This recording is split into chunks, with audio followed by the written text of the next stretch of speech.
Salut tout le monde, bienvenue dans Snack. Aujourd'hui, on accueille Yoran Devresse. Il est coach sportif. On va parler avec lui de bonnes résolutions, évidemment, en ce début d'année.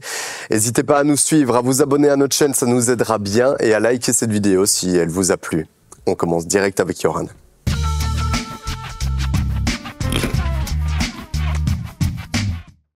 Salut Yoran. Salut, comment tu vas? Ça va très bien. Tu vas m'aider. En ce début d'année, tu vas m'aider. Je t'écoute. À essayer de tenir mes bonnes résolutions, faire plus de sport. Comment est-ce qu'on peut tenir une résolution comme ça? Parce que chaque année, je me dis, je vais faire plus de sport, et finalement, j'en fais pas. Beaucoup de personnes se le disent, l'air de rien. Mais je pense que le plus simple, c'est de commencer mollo.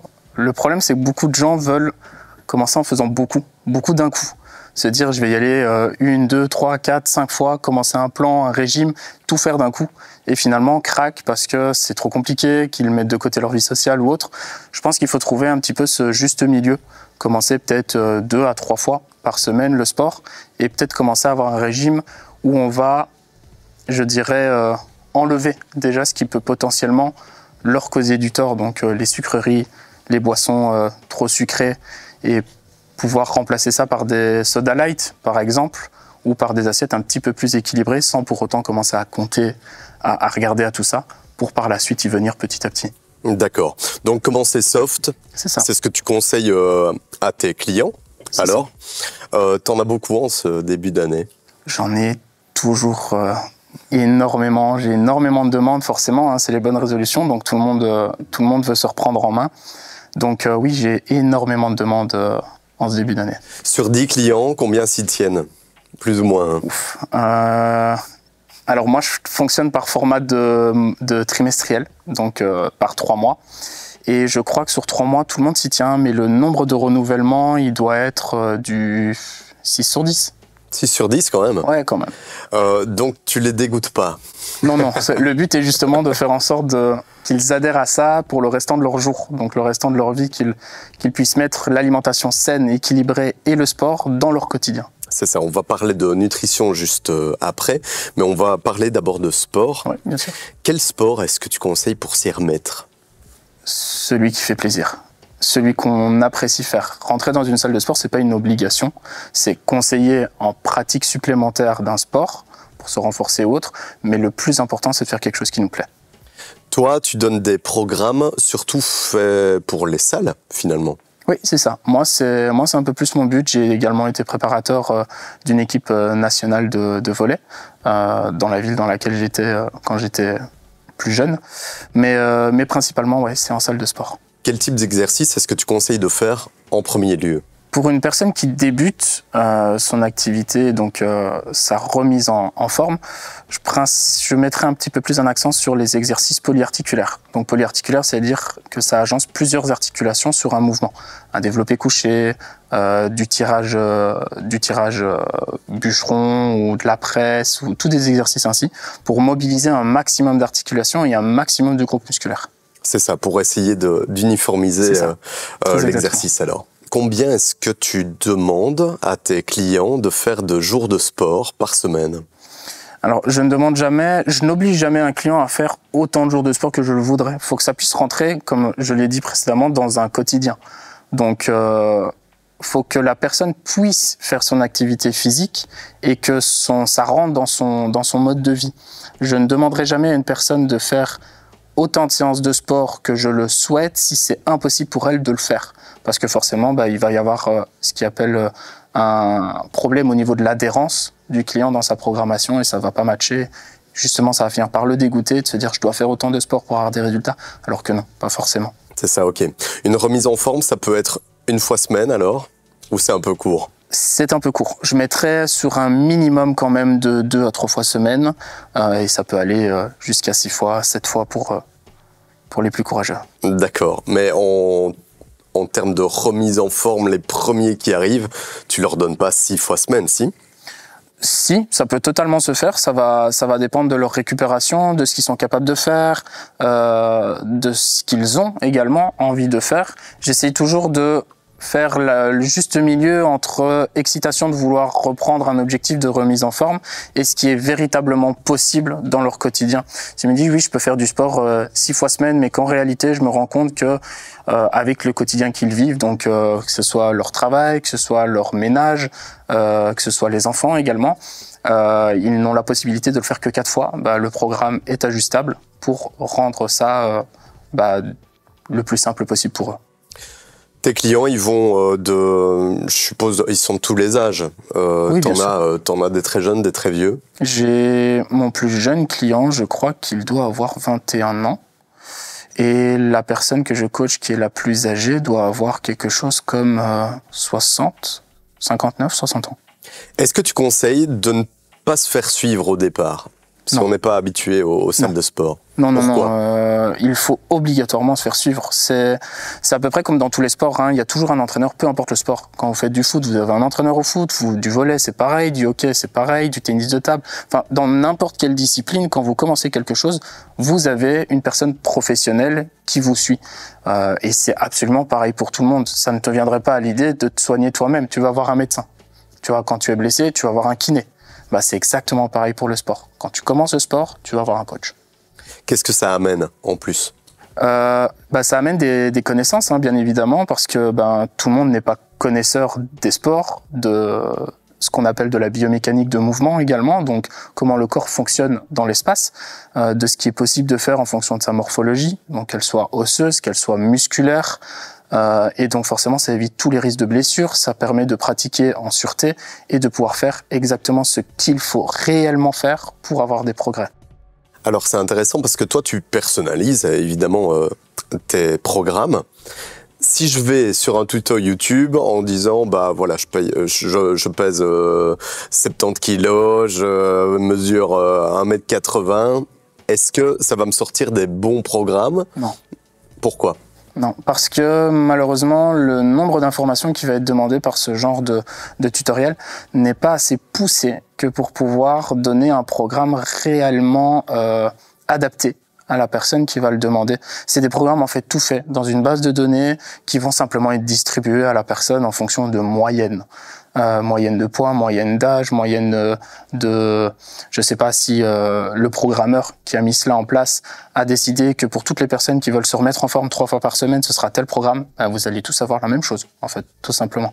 Alors que chaque personne va avoir un programme qui doit avoir un programme qui est différent, adapté à ce qu'il peut faire, à ce qu'il est capable de faire également, et évolutif forcément sur le long terme.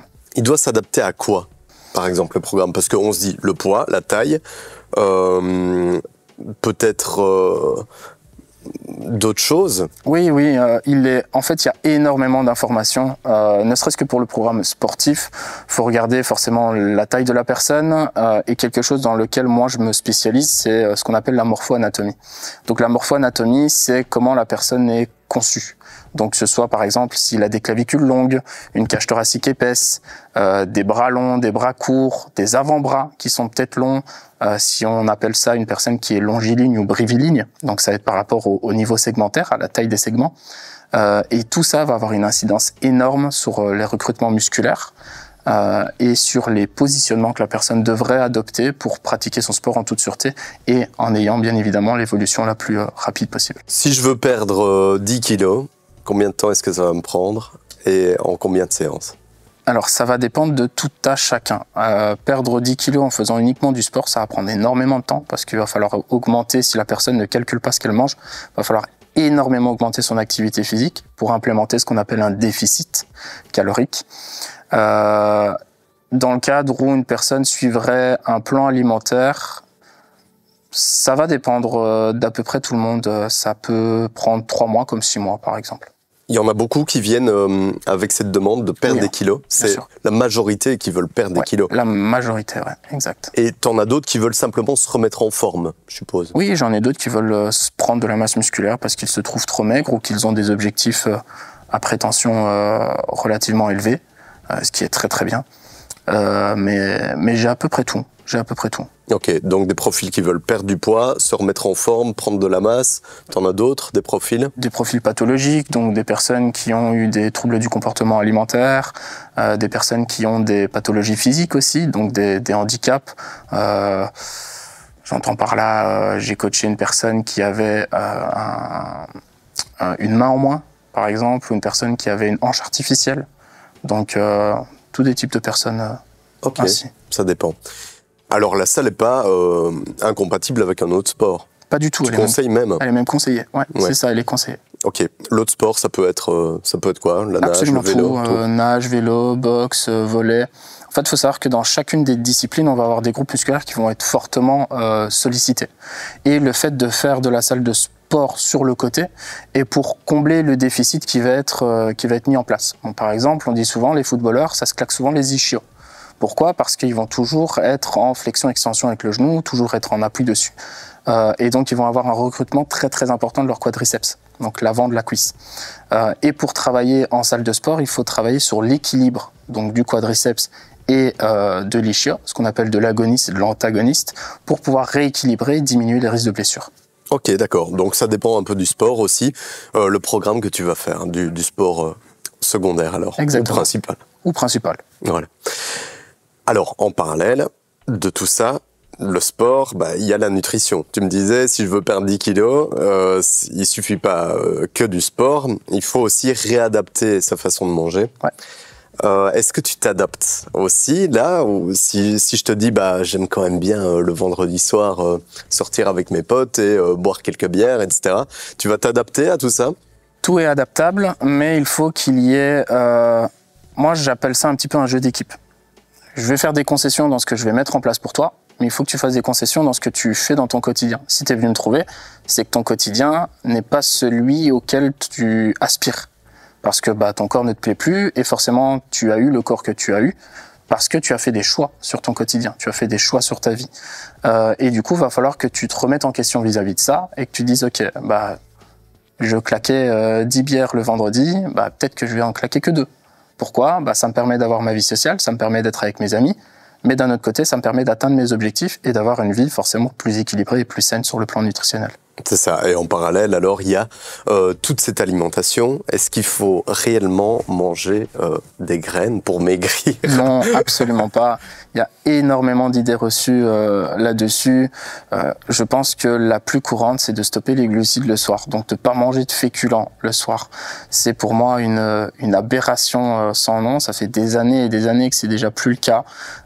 Il faut manger, par exemple, des glucides à chacun de ses repas, que ce soit le matin, le midi, le soir, aux collations, avant d'aller dormir. C'est super important. Attends, mais je te comprends plus là, parce qu'on m'a déjà dit de plus manger de pâtes le soir. Comment est-ce qu'on fait alors? C'est justement le problème. En fait, les gens, ce qu'ils n'arrivent pas à comprendre, c'est qu'il y a ce qu'on appelle une balance énergétique. Donc, ce que tu vas apporter via ton alimentation, vs ce que tu vas dépenser dans ton quotidien. À partir du moment où la dépense est supérieure à l'apport, il y aura toujours un déficit calorique. Donc, il y aura toujours une perte de poids. Peu importe ce qu'on mange. Alors, je ne préconise pas de manger de mauvaises choses. Je ne dis pas qu'il faut aller au fast-food tous les jours. Tant qu'on n'en fait qu'un et qu'on est en déficit calorique, ça fonctionne. Oui, là, c'est les états de santé qui vont être mauvais. Je dis juste qu'il faut avoir un certain raccord entre le fait de pouvoir justifier une alimentation qui sera équilibrée, tout en y incorporant des aliments plaisir dans le quotidien de la personne, afin qu'elle puisse vivre en fait tout simplement avec ça toute sa vie. On peut pas demander à quelqu'un de manger des graines, du riz, du poulet à chacun de ses repas. C'est impossible. C'est pas tenable. Sur le long terme, c'est pas tenable. Il faut pouvoir faire des plaisirs, il faut pouvoir faire des concessions, et il faut pouvoir manger pleinement tout au long de ses repas, tant que les apports énergétiques sont remplis. C'est intéressant ça. Est-ce que tu es en train de me dire que plus je fais de sport, plus je peux manger? Bien sûr, totalement. Ben voilà, c'est la clé. Totalement. Pas souvent facile à mettre en place, mais ça peut être une solution, oui. Super. Ok. J'ai trouvé comment faire. Très bien. Où est-ce que tu as appris tout ça? Alors, j'ai suivi un cursus donc en haute école. Donc, j'ai fait 3 ans d'études à l'HEPL et au Rivageois. Donc, J'ai suivi ce cursus-là, qui est le cursus coach sportif spécialisé dans la préparation physique et la gestion de l'infrastructure. Et par la suite, je me sentais pas de travailler directement. Je sentais qu'il me manquait des connaissances un peu plus spécialisantes dans le domaine dans lequel je voulais exercer. Et j'ai suivi une année supplémentaire d'une formation qui est donnée en français, mais qui vient de Norvège à la base, si je ne dis pas de bêtises, qui s'appelle Bayesian Bodybuilding. Et donc là où j'ai pris absolument tout ce qui était sur la biomécanique du mouvement et l'aspect nutritionnel, justement. D'accord. Bodybuilding, donc tu entraînes aussi des personnes pour devenir bodybuildeuses? Ou bodybuilder, du coup, oui, et c'est d'ailleurs le sport dans lequel, mon sport de prédilection. Celui que je pratique et celui dans lequel je prépare le plus souvent. Ok. Et comment est-ce que tu les prépares, justement, ça? C'est parce que quand on regarde un corps bodybuildé, ça paraît un peu surnaturel, tu vois? Est-ce que c'est bon pour le corps d'aller jusque-là? Alors, d'aller dans des phases qu'on appelle des off-saison. Donc, le off-saison, c'est en dehors des périodes de compétition. C'est le fait de pouvoir, justement, pouvoir manger beaucoup, de pouvoir s'entraîner pour avoir un certain esthétisme corporel demandé sur scène en fonction des critères des catégories. Après, si on parle sur le in-saison, donc durant la saison, durant la préparation des compétitions, je ne dirais pas que c'est bon. Non, descendre à des pourcentages aussi bas, que ce soit pour un homme ou pour une femme, sur le long terme, c'est délétère. Pourquoi? Parce qu'on va forcément diminuer ces taux hormonaux à un moment donné. Moins on doit manger, moins on peut apporter. Moins on peut apporter, moins le corps fonctionne. Forcément. Ça peut provoquer énormément de troubles aussi. Hein. C'est quelque chose qui est fort caché dans ce milieu-là, mais beaucoup de personnes sont sujettes au TCA, donc troubles du comportement alimentaire, parce que leur préparateur a mal géré les choses ou parce qu'elles ne sont pas suffisamment psychologiquement fortes que pour endosser la charge de la préparation. Donc je dirais pas que c'est comme tout sport en fait qui met le corps à rude épreuve. C'est pas quelque chose que tu peux faire toute l'année. Tu peux pas être en in-saison toute l'année. C'est impossible. Il faut pouvoir avoir des moments de relâchement, des moments de repos pour le corps. C'est très important. Mais ça reste un sport magnifique. Qu'est-ce qu'il y a de magnifique?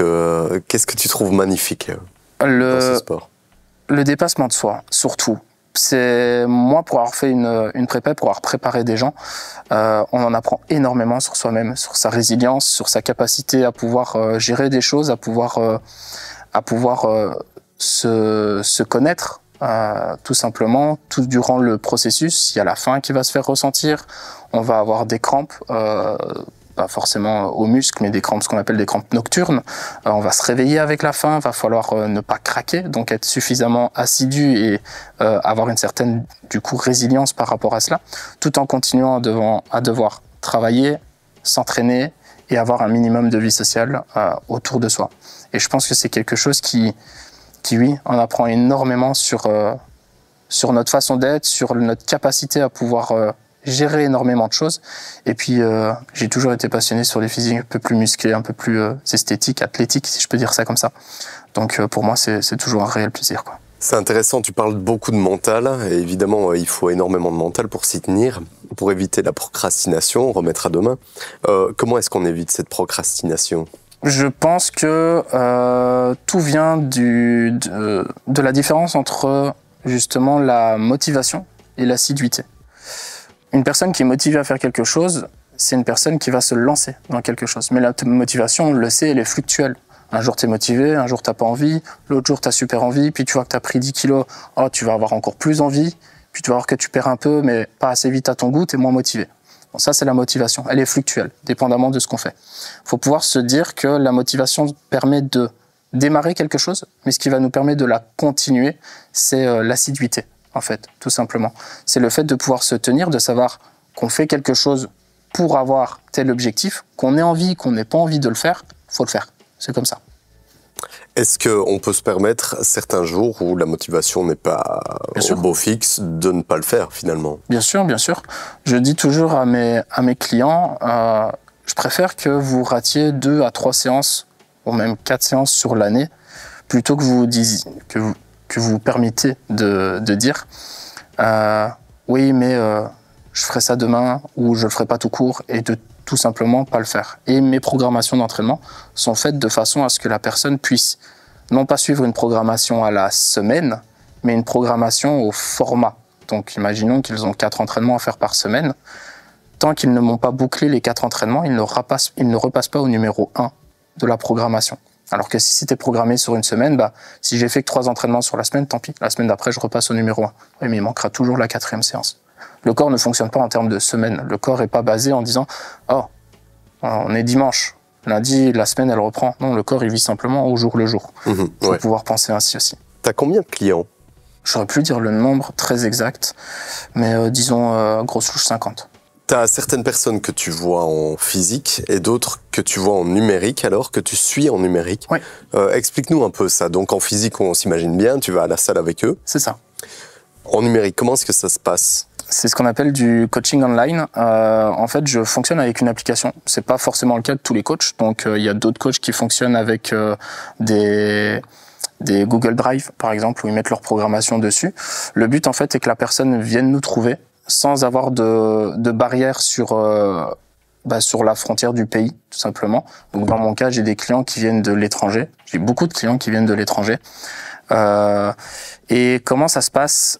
Tout simplement, la personne prend contact avec nous, que ce soit via un formulaire sur un site internet, sur les réseaux sociaux ou autre, nous pose des questions, regarde les tarifications dépendamment du support que nous avons à notre disposition et par la suite va remplir un questionnaire avec son nom, son prénom, enfin toutes les informations administratives et puis toutes les informations liées au coaching. Donc le questionnaire propre à ce que chacun des coachs décide de demander dedans. Et sur base de ça, le coach va créer une programmation sur l'application qu'il aura choisi d'utiliser, avec forcément le nombre d'entraînements, les exercices à faire, les vidéos ou les images associées à l'exercice, le nombre de répétitions, le temps de repos, les tempos d'exécution, etc., etc., etc. Pareil pour l'alimentation. Et dépendamment de ce que le de ce que le coach aura décidé de faire, les bilans pourront être toutes les semaines, toutes les 2 semaines, 3 semaines, tous les mois. Et comment est-ce que vous faites le bilan? Vous filmez? Et tu leur demandes de se filmer? Alors, moi, dans le bilan, ce que je leur demande, c'est pas spécifiquement de se filmer, pas du tout.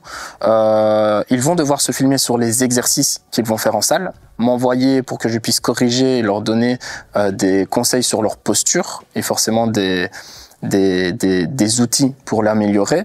Si le client a des difficultés de compréhension avec ce que je lui dirais par écrit ou par vocal, moi-même, je vais à la salle de sport, je prends la vidéo sur le mouvement et je lui envoie en lui disant voilà, toi tu l'as fait comme ça, moi je voudrais bien que tu le fasses ainsi. J'ai déjà créé une base de données vidéo qui me permet de pouvoir répondre à certains types de demandes et certains types de clients. Mais sinon, sur le reste du bilan, c'est tout simplement ce qu'on appelle un check-in à faire. Okay. Ils ont un questionnaire à remplir sur comment s'est passée leur séance, leurs difficultés, leur état physique, la nutrition, pareil, comment ils se sentent psychologiquement par rapport à tout ça, le nombre de pas qu'ils ont fait, et je parle même de choses un petit peu plus personnelles qui vont énormément m'aider sur leur défécation, par exemple, la solidité de leurs selles, en gros, sur le nombre d'heures qu'ils ont dormi également, et je leur demande par la suite une pesée, donc leur poids, leur mensuration, donc tour de bras, tour de cuisse, etc., et des photos, pour pouvoir voir les avant-après au fur et à mesure du suivi. Ces programmes numériques, tu peux les faire pour des personnes qui veulent faire ça à domicile, qui veulent pas du tout se rendre en salle? Oui, que ce soit moi ou que ce soit d'autres coachs, normalement, on a tous la possibilité de pouvoir gérer ça, oui. Moi, en tout cas, dans l'application que j'utilise, j'ai la possibilité de faire des programmes à domicile, ouais, totalement. On peut faire du sport chez soi sans acheter de matériel?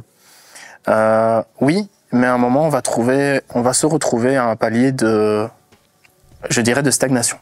Parce que, forcément, pour qu'un muscle puisse grossir ou qu'un muscle puisse progresser, faut avoir ce qu'on appelle une surcharge progressive, quelle qu'elle soit. Donc, que ce soit par le nombre de répétitions, que ce soit par la charge de travail, en respectant forcément des normes et des études qui ont été menées sur le sujet. Mais une personne qui ne fait que du poids de corps va se retrouver à un moment limité sur sa pratique, forcément. C'est quoi l'objet à acheter pour faire du multifonction, du sport chez soi? Des haltères. Des haltères. On sait absolument tout faire avec des haltères. Et des élastiques. C'est les 2 choses qu'il faut avoir pour pouvoir s'entraîner. Haltères, au niveau du kilo, on est sur du 1, 2, 5. Ouais, dépendamment de tout à chacun. Ouais. forcément, si on veut faire un développé couché, on va devoir prendre des haltères qui vont être un petit peu plus conséquentes que de 5 kilos. Ouais. Et encore, dépendamment de tout individu, de tout type de personne. Ça doit séduire des personnes un peu plus introverties, qui souhaitent pas passer une certaine barrière de la salle de sport avec d'autres personnes et être suivies. Ça doit aussi plaire à des personnes qui ont peut-être un peu moins de budget. Ça coûte certainement moins cher. Bien sûr, totalement. Ça coûte vraiment moins cher ou un peu moins cher? Alors, ça va dépendre de tout à chacun. Dans mon cas, moi, les séances en salle de sport sont à pack de 10, donc pack pour un mois, 520 €. Donc 520, on est à 52 € de l'heure, en gros, pour 10 séances. Ouais. Alors que le suivi distanciel complet, donc moi je parle 520 sans l'alimentation, juste ma présence en salle. Le pack distanciel, donc le pack complet alimentation plus sport, forcément, est actuellement à 165 € le mois. Donc c'est nettement moins cher. C'est nettement moins cher. On a quand même une différence d'un petit peu moins de 400 €. Ouais, c'est ça. Donc c'est beaucoup plus accessible, mais ça fonctionne tout aussi bien. Ça fonctionne tout aussi bien, ouais. Oui. Tu as des exemples de personnes qui ont eu des belles évolutions alors qu'elles se faisaient suivre uniquement numériquement? Oui, j'ai déjà mon équipe d'athlètes que je prépare pour les concours. J'ai préparé les championnats de Belgique récemment, en novembre dernier, où l'un de mes athlètes a d'ailleurs terminé premier de sa catégorie. Deux de mes athlètes un seul a terminé premier, le deuxième a terminé troisième, et la dernière a terminé deuxième ou troisième de sa catégorie. Ok, super. Pour la Belgique, c'est déjà plutôt pas mal. Athlète bodybuildeuse et bodybuilder alors? C'est ça, à des niveaux différents. Et également la personnalité fraîche que j'ai pu coacher, qui avait forcément, au vu des critiques qu'il y avait eu sur les réseaux sociaux, je pense que tout le monde est un peu au courant, comme quoi il avait pris un peu de poids, etc. Choses sur lesquelles on a directement travaillé, pour d'ailleurs le show qu'il a donné récemment à Liège. Fresh, le rappeur alors? Le rappeur, c'est ça, on parle bien de lui. Où il était totalement en forme, physiquement parlant. Il est constant, Fresh? Il est constant, il a des moments, un petit peu des passes où le sport et lui, c'est pas trop ça. Comme il aime bien le dire, il se dispute. Mais en règle générale, c'est quelqu'un qui fait quand même pas mal de sport. Il fait quand même pas mal de sport, pas toujours avec moi, forcément, parce qu'il a d'autres activités sur le côté. Il a un mode de vie qui est totalement différent des autres. Mais on essayait de se voir 1 à 2 fois par semaine. Et puis forcément, il y a eu un moment, les grandes vacances, tout le monde part en vacances, tout le monde est un peu plus relâché de ce côté-là. Puis il y a énormément de concerts, etc. de son énormément, côté. Lui, c'est les périodes où il part le plus en tournée. C'est le moment où il fait le plus beau, donc il est invité à peu près partout en concert en extérieur. Donc forcément très très compliqué de le suivre à ce moment-là. On a fait les choses comme on a pu le faire. Et puis par la suite, on reprend le petit bout de chemin une fois que la saison est en quelque sorte terminée, qui retourne principalement en studio. Et donc là, on reprend nos petites habitudes 1 à 2 fois par semaine, plan alimentaire repris en main, et puis c'est reparti, quoi. T'aimes bien suivre ce genre de profil où il faut s'adapter suivant la saison, etc. Très occupé, des profils très occupés comme ça? Ça n'a pas été facile. Ça n'a pas été facile dans le sens où c'est forcément un nouveau milieu dans lequel je dois, moi, pouvoir m'adapter à ses besoins. Mais c'est quelque chose que j'aime bien faire. C'est quelque chose que j'aime bien faire dans le sens où ça m'apporte du neuf, ça m'apporte du nouveau. Je ne suis pas dans une monotonie. D'ailleurs, avec aucun de mes clients, je ne fonctionne avec un tel, je ne fonctionne pas avec un autre.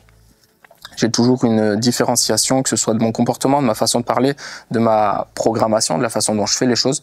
Je suis un peu un caméléon, sur ça je m'adapte aux clients relativement facilement. Ok, chouette. C'est quoi tes profils préférés, que tu aimes le mieux suivre? Forcément, j'aurais tendance à dire les athlètes. C'est ce qui, moi, me passionne le plus. Parce que tu vas atteindre une certaine perfection, c'est ça, c'est un degré de perfectionnisme, quoi. Exactement. C'est pas simplement apporter un bien-être à la personne, mais là on va vraiment chercher le détail, le petit détail qui fera la différence sur les jugements. Et moi c'est quelque chose que j'adore. Après, forcément c'est pas la majeure partie de mon travail et je ne souhaite pas que ça le soit. Mais c'est quelque chose que j'apprécie particulièrement. En plus c'est mon domaine à moi, donc. Tu parlais de tes tarifs en présentiel qui sont quand même assez élevés, mais maintenant tu fais ça depuis pas mal d'années. Ouais, ça fait 4 ans maintenant. Voilà. Et j'ai commencé en tant qu'étudiant entrepreneur, donc durant mes études. C'est ça, et ça marche bien pour toi, donc évidemment, je suppose que tu as augmenté tes tarifs, mais il faut rassurer les gens aussi, c'est possible d'avoir un suivi en salle pour moins cher que ça existe aussi. Alors, je dirais qu'en 2024, oui, c'est possible pour les personnes qui sont potentiellement sortantes d'études. Après, il ne faut pas oublier que ça reste le coaching en salle, présentiel, avec quelqu'un qui te suit, ça reste un service de luxe.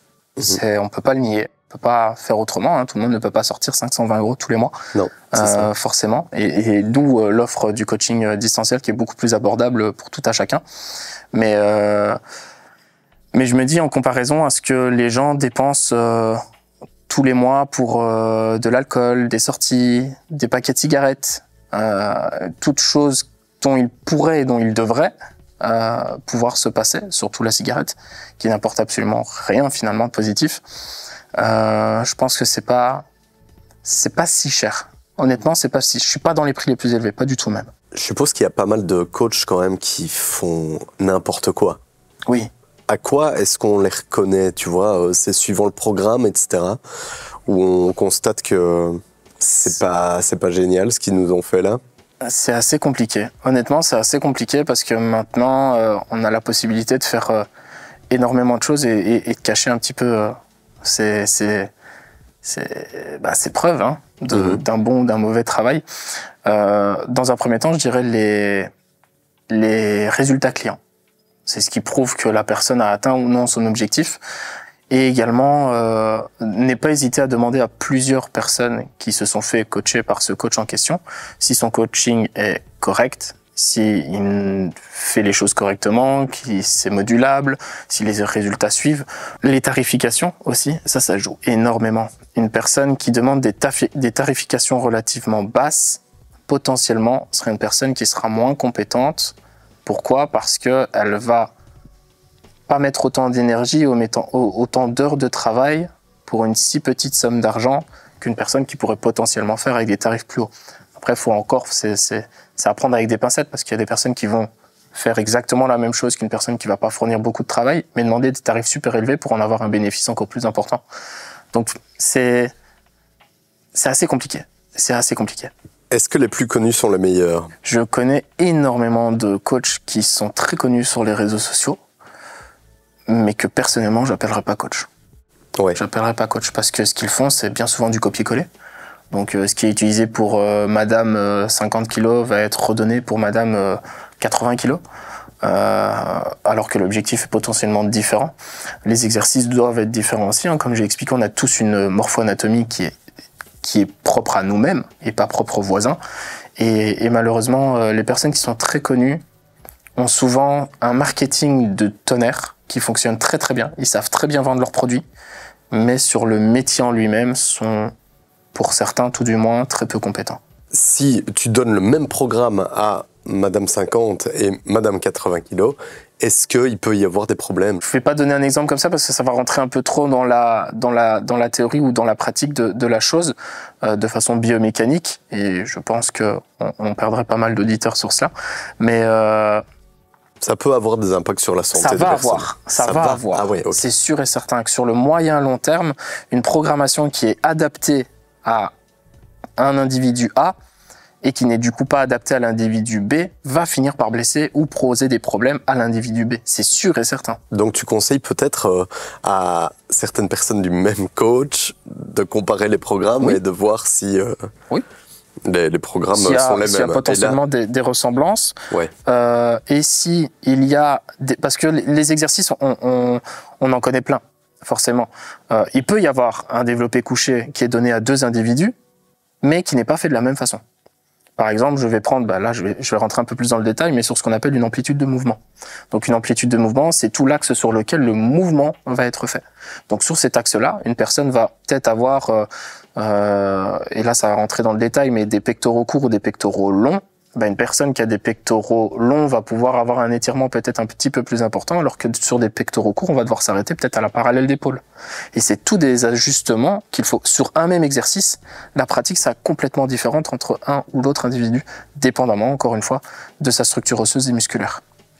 C'est donc un métier où il n'y a pas de... on va pas te demander un diplôme ou quoi que ce soit. On te le demande souvent, toi? Non. Donc voilà, il n'y a pas d'accès à la profession. Bien évidemment, on peut demander un diplôme, mais le diplôme ne fait pas tout.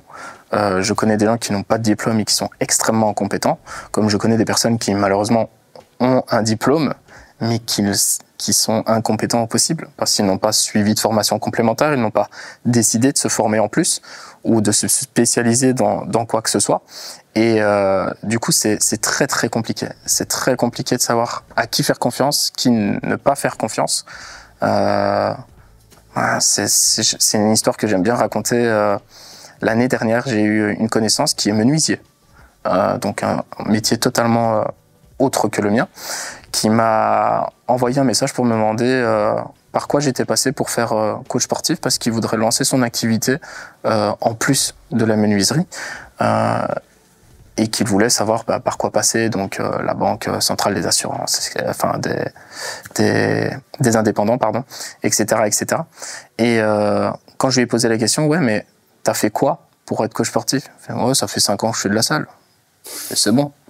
Bah, il n'avait jamais été suivi, je suppose. Il n'a jamais été suivi, enfin pas à ma connaissance, tout du moins. C'est ça, oui. Il n'avait pas de connaissances à proprement parler, sauf son expérience personnelle, bien comme tous les métiers. Ouais, exact. Ça s'apprend. Via quoi alors? Toi, tu as fait un format long, c'est ça. En haute école, 3 ans, 4 ans, avec ton année de spécialisation. C'est ça, exactement. Mais en parallèle, il y a des formations. Ouais, il y a des formations beaucoup plus courtes.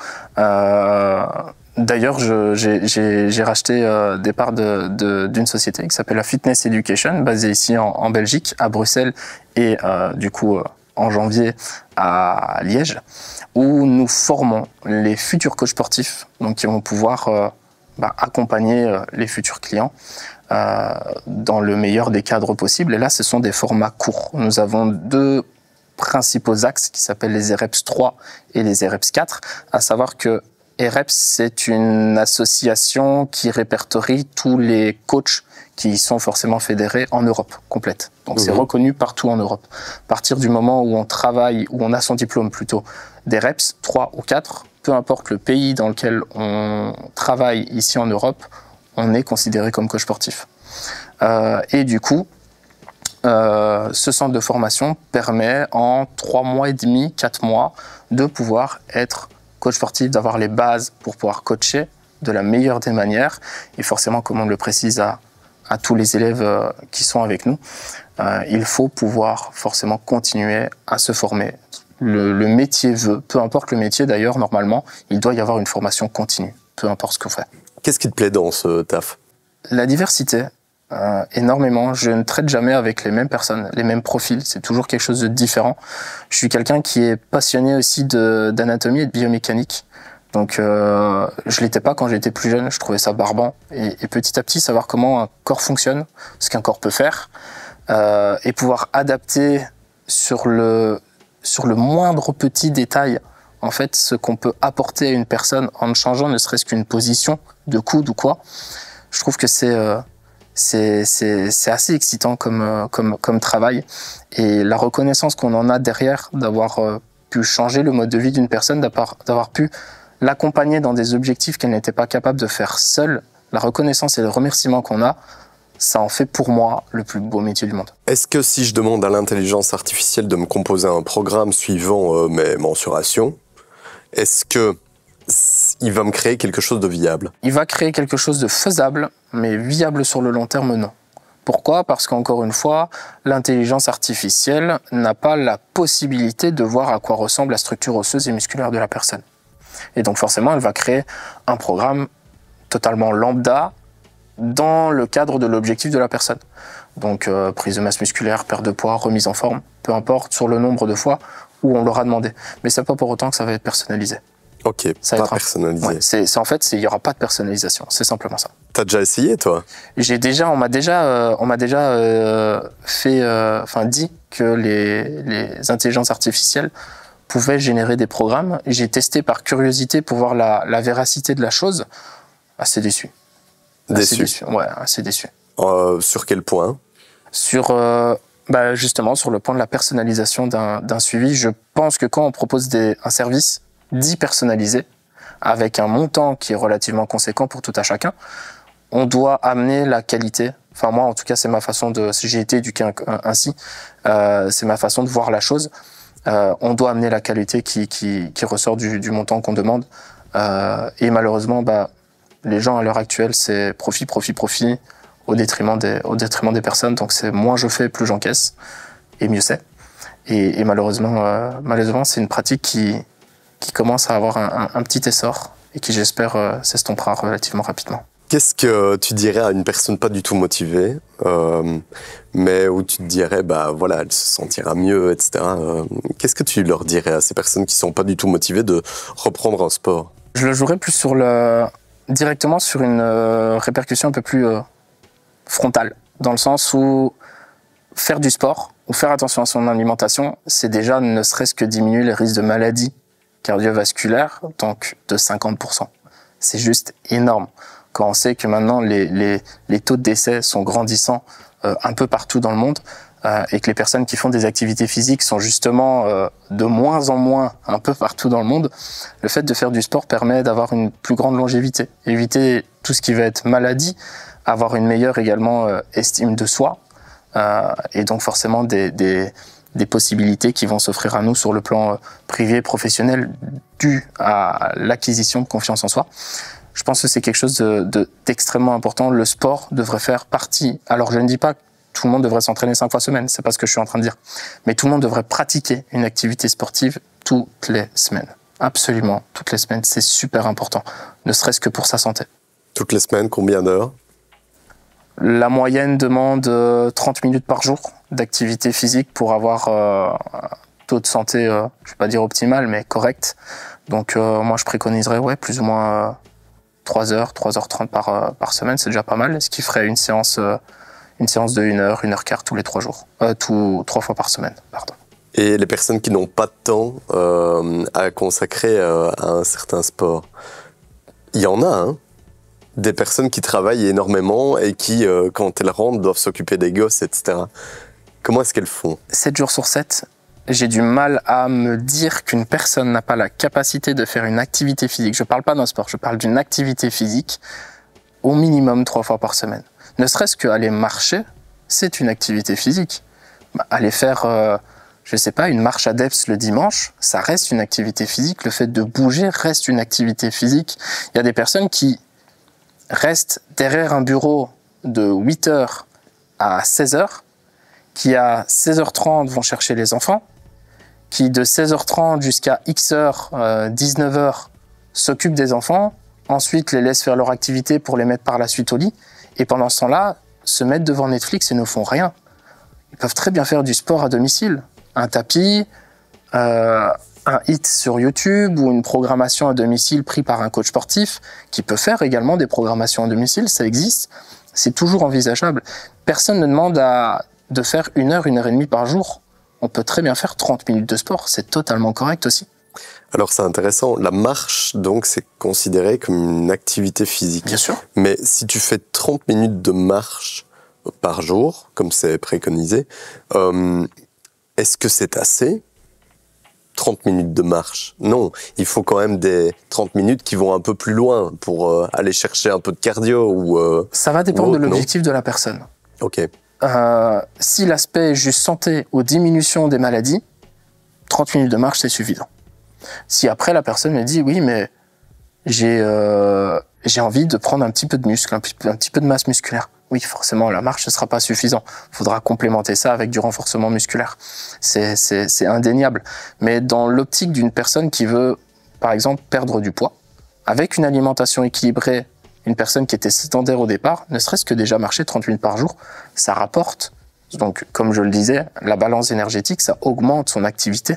Donc, ça va augmenter le déficit calorique qui va pouvoir être émis. Donc oui, c'est totalement suffisant. Que pour perdre du poids, par exemple, ça peut être suffisant. Ce sera plus long, forcément.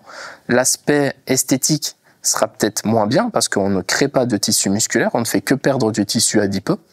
Mais ça va encore une fois dépendre de ce que la personne veut. C'est intéressant de reparler de balance énergétique parce que Tu te lèves, tu déjeunes donc avec un œuf, un peu de pain. Le midi, tu prends un sandwich. Le soir, viande, féculents, légumes. Est-ce que 30 minutes d'activité physique, c'est assez pour compenser ça? Bien sûr. Même Bien de sûr. la marche, quoi. Bien sûr. Tout Donc, va dépendre, encore une fois, de la quantité qui va être mis dans le plat, qui va être mis dans le repas en question. Il mange des féculents, s'il mange 100 grammes de féculents ou 50 grammes de féculents, ça n'aura pas du tout le même impact sur son corps. Exact. Ça va dépendre également de la taille de la personne, du poids de base, de son métabolisme.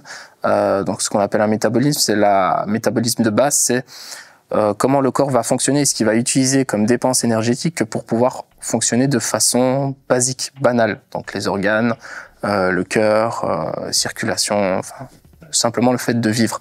À rajouter à ça, il faut rajouter l'activité physique, la profession si elle est énergivore ou non.